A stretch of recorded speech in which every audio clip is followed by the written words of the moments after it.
Howdy y'all, Michael here. Today is Saturday, July 3rd, 2021. We're here at Cooper State Park and just going to check the place out and the lake as well. So come hang out with us. You may recall that we went to Isle de Bois is what we called it. I think it was Isle de Bois. Just probably really butchering the name of that park. But we had the Texas State Parks in the Air event there. And while I was there, I went ahead and got one of these passes. And this pass, they're about $70. Well worth it though. This will get you the entrance fees for free. And this park right here, for my wife and I, would have been $5 a piece, which would have been $10. Isle de Bois, I believe, has a $7 entrance fee per person. So you do save money over the long term, especially if you're out there camping and you're going to be there multiple days. Highly recommend getting that pass. And it's good for any state park in the state of Texas. Do a little hiking here. Please people, pick up after yourselves. Good gosh. So this is a day use area, but they do have a group camping area here. It's not a very big state park, but it's a very nice state park. I believe Cooper Lake is one of the newest lakes in Texas. I believe it actually was impounded in Caroline's lifetime. But we pulled over here thinking this was going to be a trailhead. And we're looking at the map. I don't think it's a trailhead, but it is a day use area, so we're going to check it out a little bit. A little campfire ring there.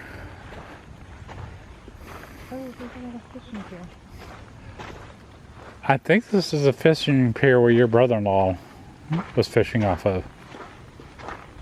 We were curious where that was, and now I think we found it. Always check the rules, because the rules can change over time. But you do not have to have a license to fish from a state park.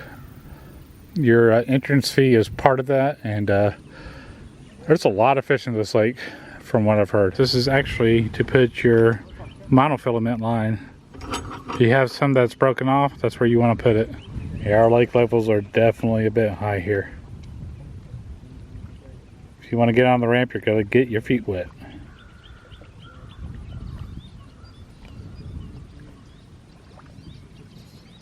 I do like the benches here. It's quite a nice touch. This area is a day use area. We saw on the map where they will do group camping. I'm guessing that's going to be this area because this fire ring is not near any picnic table or such, so this may be that area.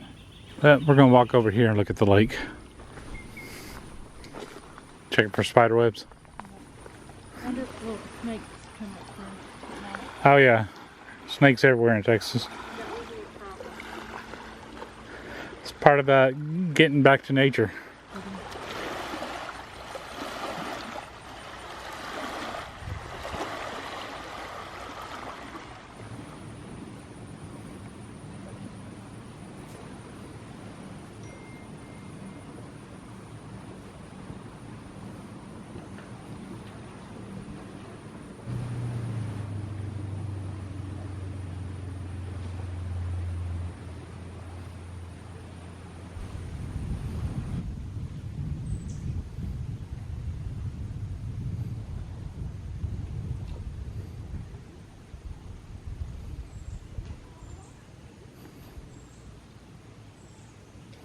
We're at the boat ramp here, and my goodness, they got a bunch of boat and trailer parking here. I imagine this lake can get pretty full, at least it has the potential to. And there's a couple more people getting ready to put in right now. And there's your fish cleaning station. Got a little stump there for you to use, I guess, but trash can there to put your fish parts, and power to use your electric knives. They even have a little scrub brush there. That's pretty nice. Other than Cheez-Its, we didn't bring any food with us, so we decided to go to the town square here.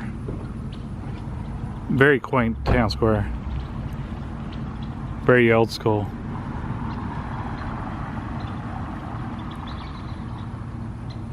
We're going to try some Tejano's Tex-Mex. Looking at the window here, Banks Furniture It's Christmas in July.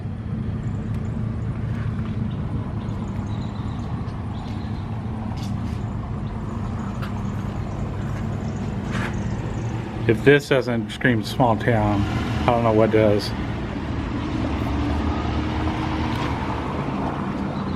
Don't think they're open with a bench in front of the door. Howdy's Tex-Mex. It's loud in here.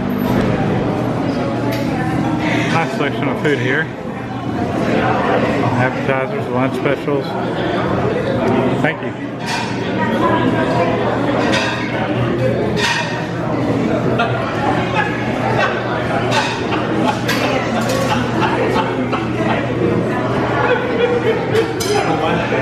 And your dinner's here.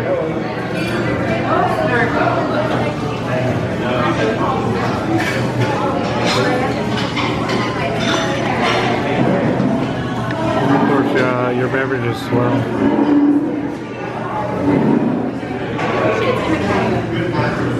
Carol went with the sour cream chicken enchiladas. And y'all guess what I got? Yes, the carne asada. So what we ate at was the Howdy's Tex-Mex there. Next to Woodfire Pizza, La Pietra. Thanks Furniture. It's the shop with all the stuffed animals. I imagine that is just a place for somebody to store their personal belongings. I've seen that in other small towns. But this one's interesting here. This is called NMM Country Breakfast and Authentic Food. Or authentic Mexican food. I love these old hand-painted signs on the side of these brick buildings here. Quite the classic. CTC's Cooper's Choice for telephone service. Give us a ring. We're near as your telephone. Right here at the corner of 1st Street and Dallas Avenue, we have the Miller Drugs. Some old neon signage there. I think it's pretty cool when you have the old signage still around. See what we have here though.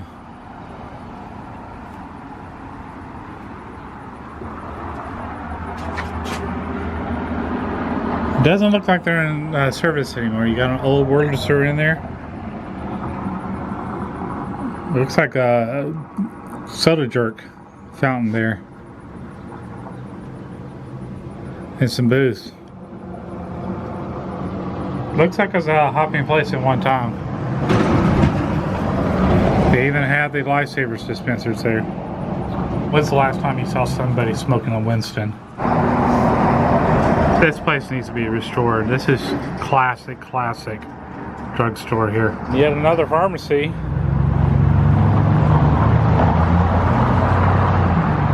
Which is closed down during these times. But what's really cool here is they got some old bikes. Some Schwinn's there. Interesting displays at these places that are no longer open. This almost looks like the back counter of the pharmacy here, where the pharmacist would have all the different drugs there. No clue where it's located, but every night at 8 p.m. they have the Cooper Rodeo here. Another cool hand-painted sign here. Bright and early, coffee and tea. The United States Post Office here in Cooper, Texas. And it looks like they got a moat going on down here. I don't think that is intentional, but that's what it is. The American flag and the POWMIA flag. Across the street from the post office, you have the Paris Regional Medical Center Family Clinic Cooper. Looks like they have offices upstairs. Looks like those blinds have seen better days.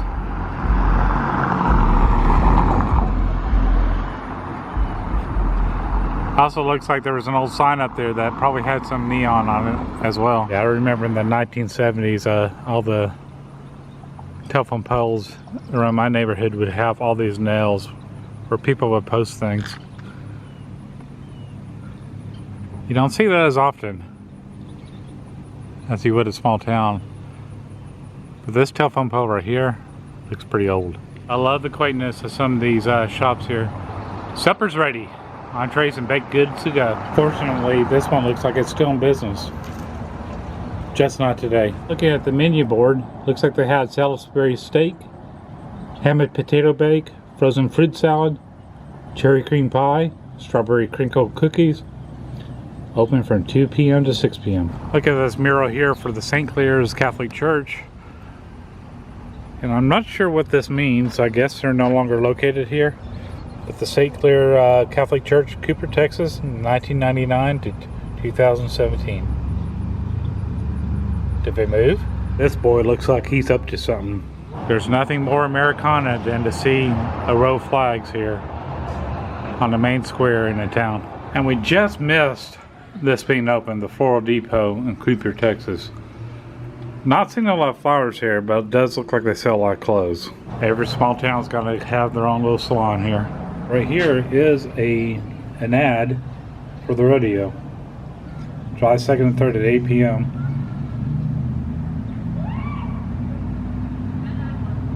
Still don't know where it's at. Looks like this used to be a newspaper here.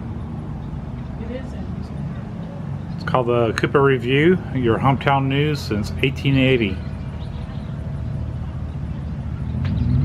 Looks like they got antiques on the square here as well. In fact, they have the newspaper right here.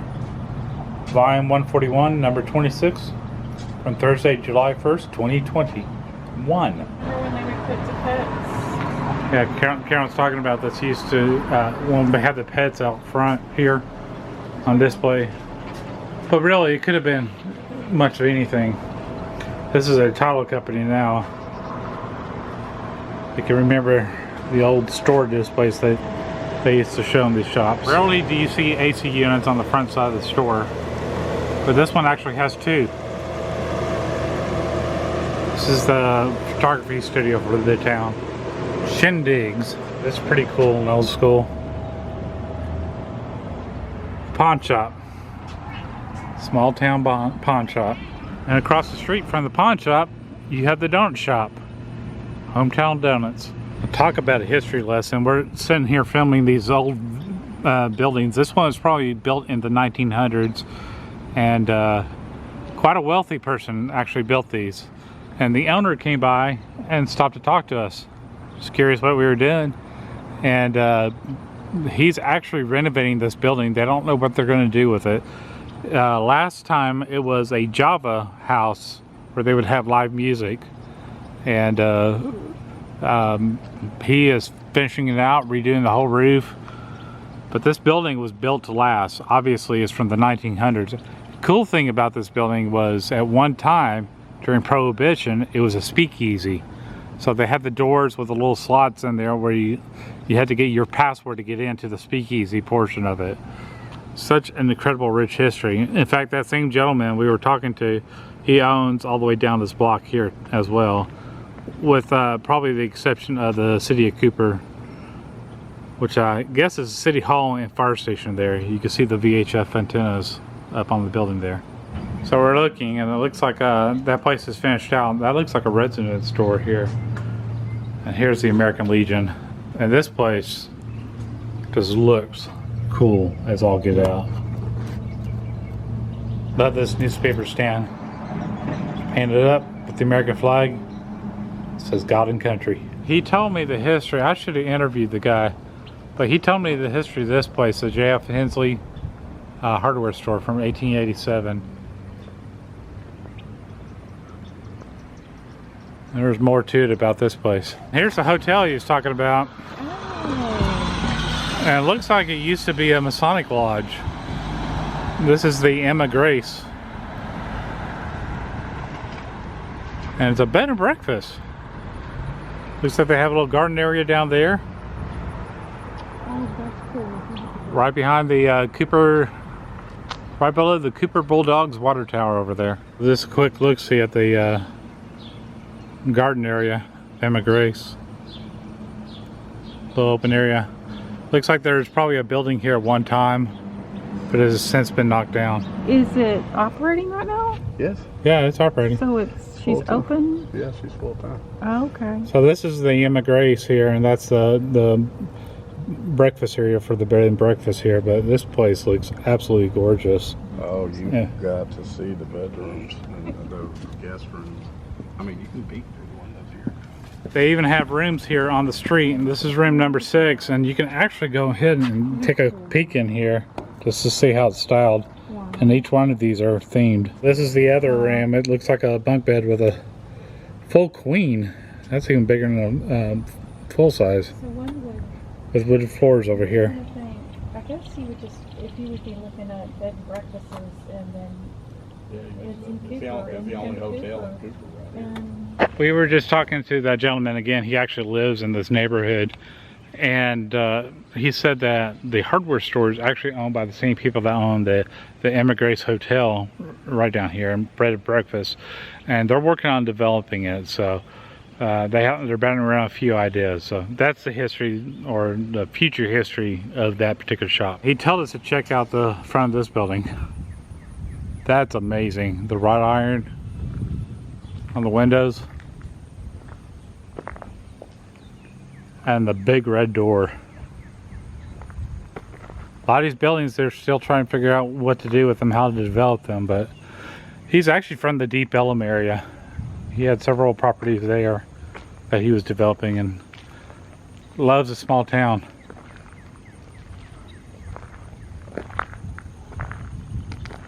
This is pretty darn cool. Wasn't expecting this treat when we came out here. So here's the side of the fire department there. You can see the Generac generator there. And then you had the Denton County Emergency District EMS ambulance in a rather new building. I'm sure they go out on a lot more calls, and I wouldn't be surprised if the fire department here is a volunteer fire department with the size and population of this area. As the sun sets, we're going to call it a day. We came out here on a whim, and you never know what you're going to see when you're getting out in life. But this was a real treat, a real history lesson of this area. And I appreciate that gentleman letting us in and letting us check out some places here. But y'all have a happy 4th of July, whether you celebrate our Independence Day or not. Most of all, please be safe. Take care. Bye.